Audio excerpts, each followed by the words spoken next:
Welcome in the first part of interpolation. In today's lecture, we will study what is the definition of interpolations and then extrapolations and various formulas which we will study in our course. So first, what is interpolation? In previous lectures, we studied that. क्या study किया हमने कि एक table आपको given है और इसमें आपको मान लो n एंट्रीज गिवन है. कितनी एंट्री गिवन है? एंट्री जो गिवन थी दे आर n. ठीक है, तो हम ये कंसिडर करते थे कि ये जो डाटा है जो आपको मिला है that is from a polynomial. देखिए, आपका अननोन जो फंक्शन है that is f of x. ठीक है, और n एंट्रीज आपको वैल्यूज़ गिवन है, मतलब आपको आर्गूमेंट गिवन है और उसके कॉरेस्पॉन्डिंग वैल्यूज़ गिवन है. तो प्रीवियस नॉलेज क्या कहती है, हमने कंसिडर किया कि ये डाटा एक पोलिनोमियल से है आपका एंड पोलिनोमियल की डिग्री कितनी लिया आपने n-1. अगर at most n-1, not n-1 exactly, this is at most n-1. और हम डेफिनेटली कह सकते हैं कि इस डाटा के अंदर आपकी nth डिफरेंस जो आएगा operating on function f of x अगर आप लगाओगे तो that value is definitely equal to 0. ठीक है, तो ज़रूरी नहीं है कि आपकी डिग्री बिल्कुल n-1 ही होगी. हो सकता है डाटा आपका सेकेंड डिग्री पोलिनोमियल का हो, तो उस पर डिपेंड करेगा. तो हम ये डेफिनेटली ये तो बोल सकते हैं कि nth डिफरेंस तो डेफिनेट 0 होगा. इससे कम भी 0 हो सकते हैं, हमें नहीं पता. वो डिपेंड करता है आपकी टेबल पे कि डाटा कहाँ से मिला हुआ है. ठीक है, तो हमें क्या होता है कि अननोन फंक्शन गिवन नहीं है, जस्ट मुझे टैबुलर वैल्यूज़ गिवन है. जैसे हमने फर्स्ट लेक्चर में मैंने स्टार्टिंग की थी कि after the completion of this syllabus you will be able to give the answer of estimated value of the function. हम जो ये फंक्शन की वैल्यू निकालेंगे ना, ये वैल्यू आपकी एस्टिमेटेड वैल्यू है, अप्रॉक्सीमेट होगा. जैसे एरर भी हो सकता है इसके अंदर, वो हम किस पे डिपेंड करेगा कि अगर वैल्यूज़ हैं ही किसी पॉलिनोमियल से फिर तो ठीक है कि एग्जैक्ट आंसर्स मिलेंगे. ये हमने प्रीवियस डिस्कस किया था. आज हमें करना है कि इंटरपोलेशन क्या है.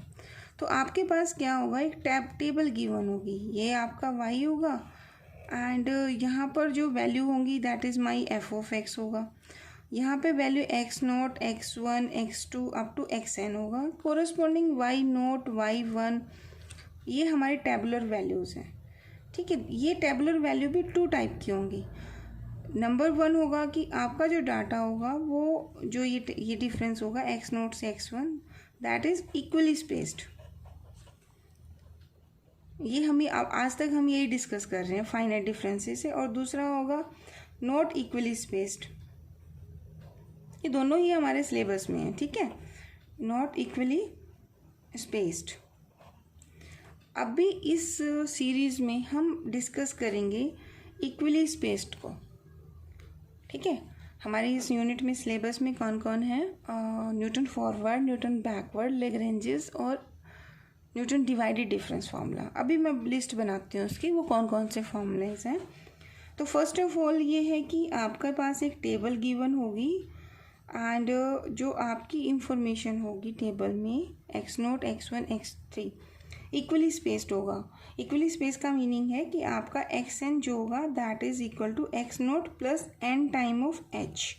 और h आपका क्या है, इंटरवल ऑफ डिफरेंसिंग, जो हमने प्रीवियस लेक्चर्स में किया है. ठीक है, एक होगा कि वो इक्वली स्पेस नहीं होगा, यानी x0 से x1 में डिफरेंस मान लो 1 का है और कोई जरूरी नहीं कि x1 और x2 में डिफरेंस फिर 1 का ही होगा. इक्वली स्पेस नहीं होगा, तब भी हम कोरेस्पॉन्डिंग वैल्यू ऑफ फंक्शन निकाल सकते हैं. या तो डाटा आपका टेबल से बिलोंग करेगा या टेबल की रेंज से बाहर होगा. ठीक है, अब क्वेश्चन ये है कि what is interpolation and what is extrapolation. जो हम प्रोसीजर अडोप्ट करेंगे, हमें क्या करना है, वैल्यू निकालनी है फंक्शन की. तो ये जो फंक्शन की वैल्यू होगी ये एग्जैक्ट भी हो सकती है और एग्जैक्ट नहीं भी हो सकती है, हम तो जस्ट एस्टिमेट करते होते हैं। तो the process of estimating the value of this function, मतलब फंक्शन की वैल्यू निकालने की जो आपकी प्रोसेस है, ठीक है, किसी भी एंट्री पॉइंट पर, for any intermediate values of the variable, यानी कि x0, x1, x2, x3, ये पॉइंट इस टेबल पर भी हो सकते हैं और इसके बीच में कहीं पे हो सकते हैं। x0 और x1 के बीच में पॉइंट हो सकता है, सेंटर ऑफ टेबल हो सकता है, ठीक है। तो ये जो प्रोसेस है एस्टिमेट करने की इस फंक्शन की वैल्यू को for any value of your argument that is x with the help of these information, यानी कि ये जो सेट ऑफ इंफॉर्मेशन आपके पास है ना, इसको यूज़ करके जो प्रोसीजर आप अडॉप्ट करोगे फंक्शन को निकालने की, ठीक है। तो ये एस्टिमेट जो वैल्यू करोगे ना, this process is known as interpolation, ठीक है। So interpolation is the process of estimating the value of the function. Function कौन है आपका? Function is my f of x, ठीक है। For any intermediate values of the variable, variable कौन होता है आपका? एक डिपेंडेंट होता है, एक इंडिपेंडेंट। तो यहाँ किसकी बात की जा रही है? इंडिपेंडेंट वेरिएबल की, दैट इज माई एक्स, ठीक है, with the help of the given set of values. This is important कि आपके पास ये जो आपका फंक्शन है इसके कुछ पॉइंट्स पर वैल्यू गिवन है, ठीक है। तो आप क्या कर रहे हो? आप एक प्रोसेस अडॉप्ट कर रहे हो, जो वो जो प्रोसेस है ना इस फंक्शन की वैल्यू निकालना इन पॉइंट्स की हेल्प से, इन पॉइंट्स पर जो वैल्यू गिवन है उसको आप बोलते हो इंटरपोलेशंस।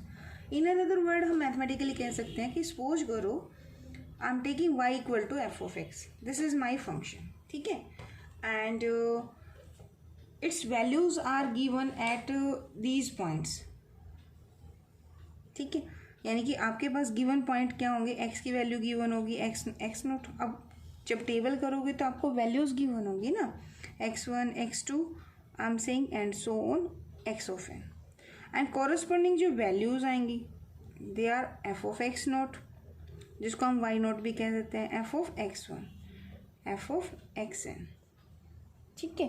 अब ये फंक्शन मुझे नहीं पता क्या है, function is not given to me, and मुझसे ये कहा जाता है कि आप एक प्रोसेस अडॉप्ट करो, कोई भी प्रोसेस है, वो प्रोसेस अब हमारे फॉर्मूलाज हैं, नेक्स्ट हम करेंगे। तो प्रोसेस करनी है आपको, वैल्यू फाइंड आउट करनी है, किसकी करनी है?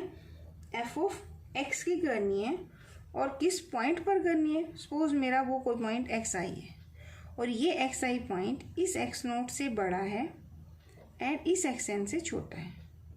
अब ये पॉइंट कहाँ हो सकता है? बिल्कुल बिगिनिंग ऑफ द टेबल भी हो सकता है, एंड ऑफ टेबल भी हो सकता है, सेंटर ऑफ टेबल भी हो सकता है, ठीक है। अब ये जो x0, x1, x2, x3, I am just saying here कि गिवन सेट ऑफ वैल्यूज, मैंने ये नहीं कहा कि वो इक्वली स्पेस्ड है, ठीक है, ये भी इम्पोर्टेंट है। तो प्रोसेस समझ आया होगा, the process of finding the value of this F of x either in this interval, मतलब इस टेबल से बिलोंग कर, इस टेबल में जो इनिशियल पॉइंट है और एंड पॉइंट है ना, इनके बीच में, बिगिनिंग में भी हो सकता है, एंड में भी हो सकता है, कहीं पे भी हो सकता है, उस पॉइंट पर जो वैल्यू निकालनी है ना फंक्शन की, तो ये जो प्रोसेस है, this process is known as interpolations, this is interpolations, ठीक है। अब यहाँ दो कैटेगरी बनेंगी, क्या ये पॉइंट्स इक्वली स्पेस्ड है? हो भी सकते हैं और नहीं भी हो सकते। तो आप यहाँ कह सकते हैं कि जो पॉइंट्स हैं दो कैटेगरी होंगी, मे बी इक्वली स्पेस्ड, जो पॉइंट्स हैं आपके विच मे बी इक्वली स्पेस्ड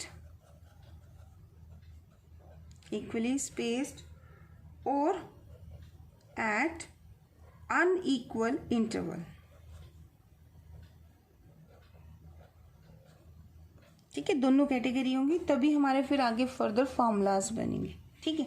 अभी हमने सिर्फ ये कहना कि what is interpolations, the process of estimating the value of the function f of x for any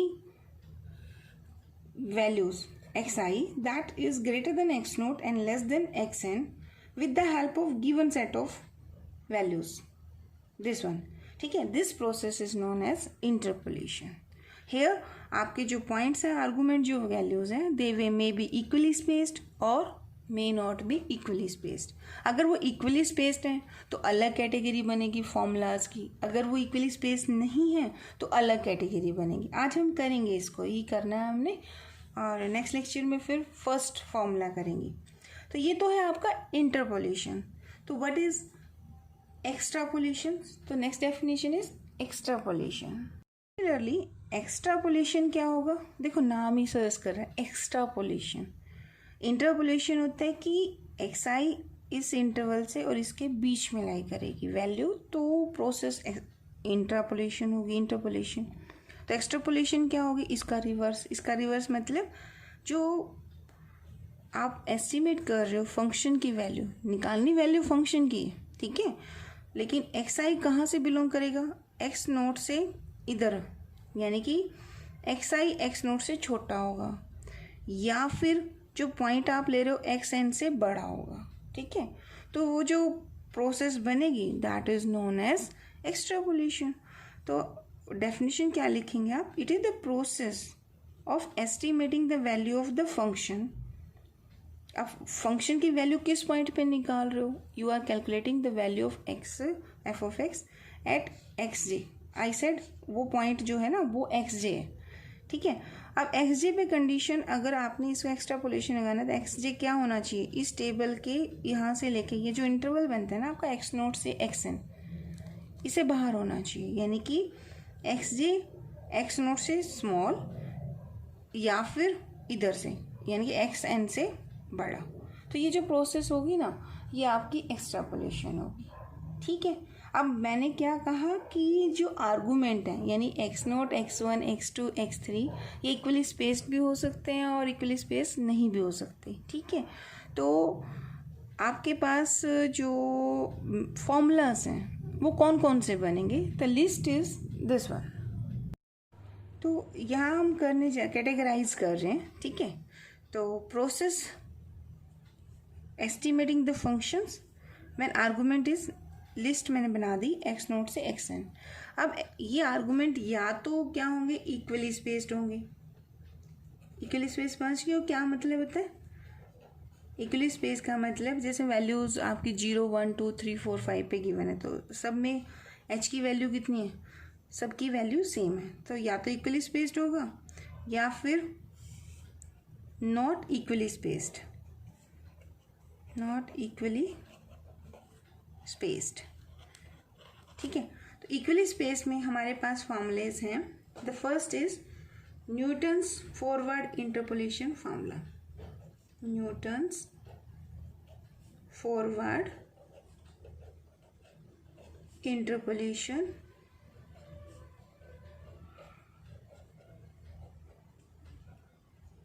formula.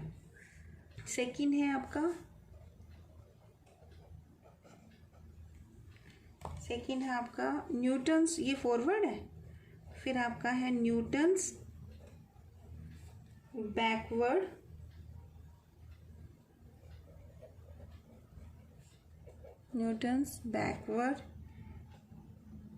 Interpolation भी कह सकते हैं, सीधा फॉर्मूला भी बोल देते हैं। समटाइम क्या होता है कि टेबल्स के बिगिनिंग में होता है, समटाइम बाहर भी हो सकता है, तो जरूरी नहीं कि इंटरपोलेशन ही होगा, आप ऐसे भी कह सकते हो Newton forward formula, Newton backward formula, ठीक है। इन दोनों की अपनी कैटेगरी है कि अगर बिगिनिंग ऑफ टेबल है तो ये होगा, हम करेंगे प्रैक्टिस इसकी, और एंड ऑफ टेबल पे वैल्यू आर्गूमेंट की लाई करती है, जैसे कि आपका एक्स आई एक्स एन के आसपास है, तब हम न्यूटन बैकवर्ड फॉर्मूला यूज़ करेंगे। फिर आते हैं कि अगर आपका आर्गूमेंट सेंटर से बिलोंग करते हैं तो हम सेंट्रल फॉर्मूला करते हैं, जो आपका नेक्स्ट चैप्टर भी है। देन थर्ड आपका फॉर्मूला है गॉस फॉरवर्ड इंटरपोलेशन फॉर्मूला।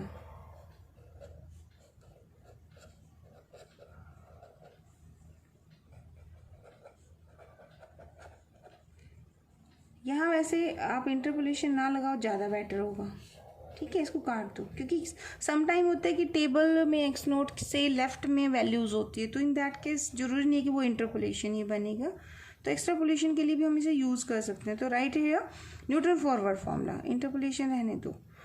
यहाँ आपका इंटरपोलेशन हमेशा बनेगा, क्योंकि ये सेंटर एक्स आई जो होता है ना, बिल्कुल आपके सेंटर में, एक्स नोट से एक्स एन के बीच में जो सेंटर है ना, सेंटर के बीच में लाई करते हैं ना, तब हम गॉज फॉरवर्ड करेंगे। इनको हम सेंट्रल डिफरेंस फार्मूला भी करते हैं। अभी कैटेगराइज करते हैं इसको।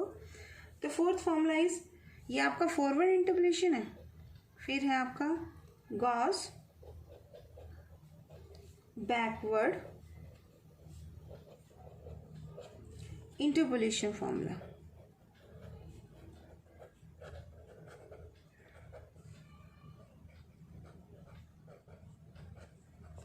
ठीक है, फिर आपके पास आता है स्टिरलिंग फार्मूला, यानी कि स्टिरलिंग फार्मूला, स्टिरलिंग फार्मूला ये भी आपका सेंटर के लिए यूज करते हैं। And the last is vessels formula, vessels formula. इनकी भी अपनी कैटेगराइजेशन है। अगर आपका x I beginning of the table है, कहाँ है एक्स आई बिगिनिंग, और ये आपका एंड ऑफ द टेबल है, और ये जो फॉर्मूले हैं 3rd to 4 ये एक कैटेगरी के हैं। तो सारे ये कैटेगरी इक्वली स्पेस्ड जब डाटा हो ना, तब अगर हमें वैल्यू एस्टिमेट करनी है for the given function, we use either Newton forward, Newton backward, Gauss forward, Gauss backward, Stirling and basal.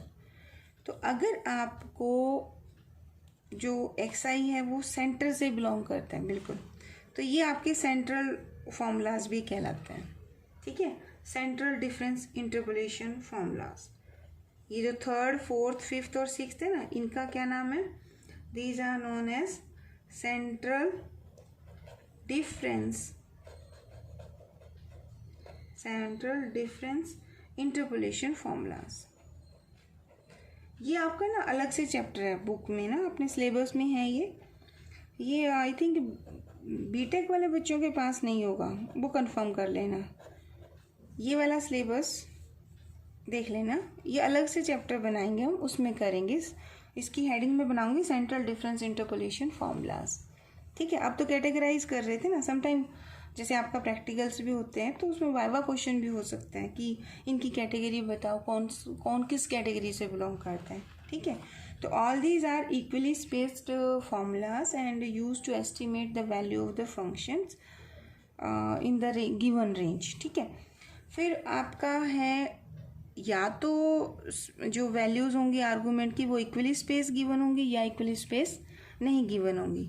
जैसे यहाँ क्वेश्चन इक्वली स्पेस नहीं गिवन है, यहाँ एक्स नोट की वैल्यू तो एक्स नोट है और नेक्स्ट वैल्यू x1 है, मान लो ये 0 है और ये 1 है। अब डिफरेंस कितना हुआ? 1 का हुआ। x2 पे वैल्यू अब यहाँ पे 2 की बजाय ना मुझे 4 पे वैल्यू गिवन है, और नेक्स्ट वैल्यू जो है ना मुझे 6 पे गिवन है। तो यहाँ से यहाँ डिफरेंस कितना है? 1 का। यहाँ से यहाँ कितना डिफरेंस है? 3 का। यहाँ से यहाँ कितना डिफरेंस है? 2 का। तो इक्वली स्पेस डाटा नहीं है ना। इन दैट केस कौन सा फॉर्मूला है जो वैल्यू एस्टिमेट करने में यूज होता है? तो दीज फार्मूलाज आर, आपके फार्मूलाज बनेंगे नॉट इक्वली स्पेस के। एक फर्स्ट है आपका न्यूटन्स डिवाइडेड डिफरेंस फार्मूला, ठीक है, एंड सेकंड हमारे पास सिलेबस में Lagrange's formula, and the third is Hermite formula. ठीक है, तो in this interpolation with equal intervals, इसमें हम करेंगे पहले न्यूटन फॉरवर्ड फार्मूला, फिर इसका डेरिवेशंस, फिर न्यूटन बैकवर्ड फार्मूला, इसका डेरिवेशंस अलग अलग पार्ट्स में करेंगे। ठीक है, फिर हम करेंगे नॉट इक्वली स्पेस के लिए, यानी कि Newton divided difference formula and Lagrange's formula. ये चारों जो फार्मूलेज हैं ये बीटेक और बीएससी दोनों के सिलेबस में। ठीक है, तो हम ये दोनों चारों फार्मूलेज पहले करेंगे। Then we will study these central difference formulas. ये हमारे शायद बीटेक वाले बच्चे कंफर्म कर लेना, उनके सिलेबस में ये नहीं होगा। ठीक है, तो इन द नेक्स्ट लेक्चर, अच्छा इन सब का बेस क्या है, किस उस पे अजम्पशंस पे हमारी ये एस्टीमेट प्रोसेस चलेगी, वो मैंने पहले भी डिस्कस किया था कि हमारे पास एक टैबुलर फॉर्म में डाटा गिवन है, यानी कि एक्स नोट के corresponding y not and x n के corresponding y n, these n plus values are given to me, या एन वैल्यूज़ आप कह लीजिए। टेबल में आपको कितनी वैल्यूज़ गिवन है, एन वैल्यूज़ आपको गिवन है, जैसे ये वाले थे एन वैल्यूज़ गिवन है ना। तो हम क्या कंसिडर करते हैं कि आप जो फंक्शन को कंसिडर कर रहे हैं that is from a polynomial. जो फंक्शन है वो एक पॉलिनोमियल टाइप का है, एंड तो उसकी एटमोस्ट डिग्री आपकी n-1 होगी, तो एनर डिफरेंस उसका क्या रहेगा, दैट इज़ 0 रहेगा। ठीक है। और जब आप टेबल करेंगे तो फंक्शन की वैल्यू और जो टेबल पे जो वैल्यूज़ गिवन है, इक्वली स्पेस्ड अगर वैल्यूज़ गिवन है, तो जो फंक्शन की वैल्यू और जो पॉलिनोमियल हम अप्रॉक्सीमेट ले रहे हैं उनकी आंसर्स क्या है, सेम है। यही चीज़ हम जब डेरिवेशन करेंगे ना फार्मूलाज का, तब ये यूज़ भी करेंगे इस अजम्पशंस को। तो this is our assumptions for driving the formula for Newton forward, Newton backward, Stirling, Bessel's, Gauss forward, Gauss backward, Lagrange's, Hermite and Newton divided difference formula. ठीक है। तो आई होप आज का लेक्चर आपको ये क्लियर होगा कि इंटरपोलेशन क्या है, एक्सट्रापोलेशन क्या है, इक्वली स्पेस डाटा क्या है, नॉट इक्वली स्पेस डाटा क्या है, और हमारे पास हाउ मेनी फार्मूलाज हैं in our syllabus to find the values of functions at any points when the function is not given to us. ठीक है। तो thank you so much.